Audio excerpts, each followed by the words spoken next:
Bismillahirrahmanirrahim.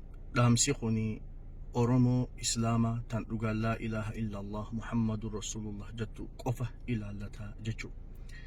Yaa nama dhugaan Rabbitti amanee Nabi Muhammad sallallahu alaihi wasallam ergamaa isaati dhugoomsite sababa irreecha dheeyxeen ummata Oromoo kan miidhamaa jiru kana bilisummaa hin hongeessinii.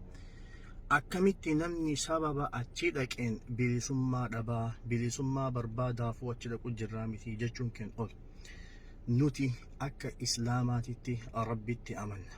Nabiyyiin kee sallallahu alaihi wasallam kan dhugaan itti amantee hordoftee jala deemtu, jaalala isaatirraa maqaa isaa moggaafattee kan deemtu akkan ja'a. Gabrichi tokko sababa dilii hojjateen rizqii rabbi biraa arkatu if agabsaa je. Nuti akka saba Oromootitti wanni rabbii keenyarraa akkaan barbaannu maali? Rizqii nuti akkaan barbaannu bilisummaadha jechuu. Diliin shirkii caalteen jirtu, zulmiin shirkii caalteen jirtu. Rabbiin subhaanahu wa ta'aalaa maal ja'aa?